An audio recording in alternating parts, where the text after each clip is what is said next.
What's up, guys? No Talent Gamer here with another movie review. This one I did not go to the theaters to see because I just watched it on Netflix. I happened to just, be in a mood yesterday. Just wanted to check some things out on Netflix, and I came across this movie called It's What's Inside. I don't remember them advertising for this movie when it came out at all. I don't remember it. But apparently it was like a Sundance Film Festival, South by Southwest kind of a movie. Another popular festival where they, try to talk these movies up, and obviously, clearly they showed them there at these festivals. And I like this one for I literally knew nothing about it. I never even heard of it. And this came out 2024, so that's why I was kind of like, I never even heard anything about this movie. Nobody talked about it, and then that's usually a pretty good sign that it's not that good. But this movie is surprisingly pretty good. It's called It's What's Inside. So basically, the synopsis, according to IMDb, we have a group of friends gather for a pre-wedding party that descends into an existential nightmare when an estranged friend arrives with a mysterious game that awakens long-hidden secrets, desires, and grudges.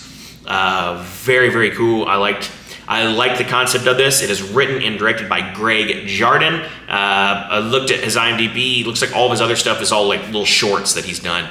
So this may be like I want to say this is his first full length. Let me check real quick.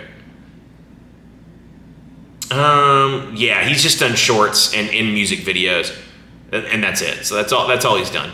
But yeah, he's the director and the writer for this one. Never heard of him, but I was pleasantly surprised. I was pretty impressed. It stars, and I didn't know any of these actors whatsoever. Brittany O'Grady, James Morosini, and Gavin Leatherwood.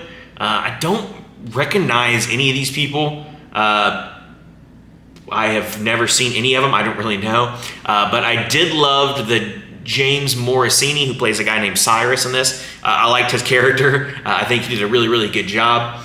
But yeah, I don't want to spoil too much about it if you guys do want to watch it. I will say that there were definitely times in there where it kind of hurt my head thinking about it. I was kind of like, okay, so they did this, this means that.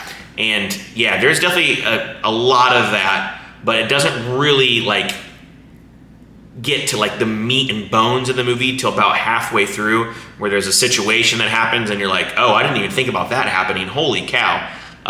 And then they go from there, and it just kind of gets crazy. And just when you think it's over, there's more to it. And it is an hour and 43 minutes. It's almost 2 hours. And I didn't think it was too long, and I didn't think it was short. So I think it was a pretty good length, pacing wise.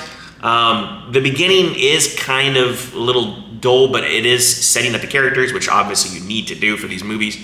And very, very crazy.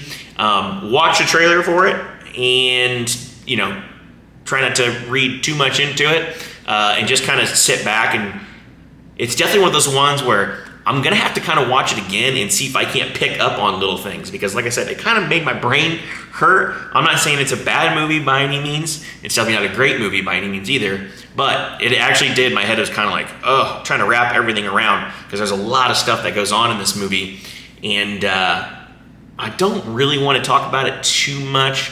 The game just has to do with a little mind control, essentially, that they end up doing.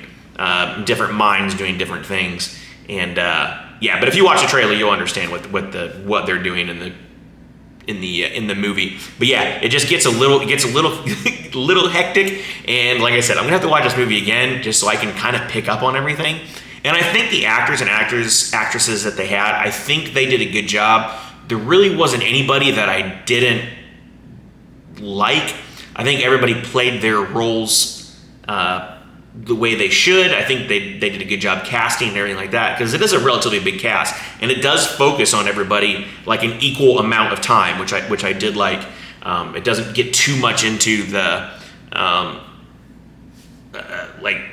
side characters and like that. It's basically just these. How many is there? 3, 4, 5, 6, 7. 7 of them. There's just these 7 college kids, or graduated college, recent graduates, I should say, and it's just pretty much centers around them, and it kind of takes place in this one house pretty much the entire movie, except maybe like the first 5 minutes, and then the end spends a little time outside, but it is predominantly inside this house. And the house that's one of the shining points about the movie. I think the house is a character within itself, just the way there's all these different rooms where it's trippy anyway, and then they add this game that they do into it, so it's even extra trippy. And yeah, I liked it. It's not a great movie, but if you are bored and you want to watch a movie where you kind of have to think and follow along, because it's very in depth. It's not like you can just solve everything straight away. It is very in depth. The story is, like I said, very well done for sure, but you have to pay attention. I will say that. And I liked it. It's definitely a solid, I'd go 7 probably. Yeah, definitely a solid 7. Like I said, nothing great, but if you're bored, you might want to check this one out. Just because, like I said, I never heard of it. I never knew anything about it. And like I said, it came out last year, like in October. So pretty cool movie overall. Definitely a solid 7 for sure. So thank you guys for watching. If you have seen it, let me know in the comments. Let me know what you think if you have seen this movie before, because I knew nothing about it. And don't forget to like, comment, subscribe down below. Until then, I'll catch you guys on the next one. Have a good one. Thanks for watching.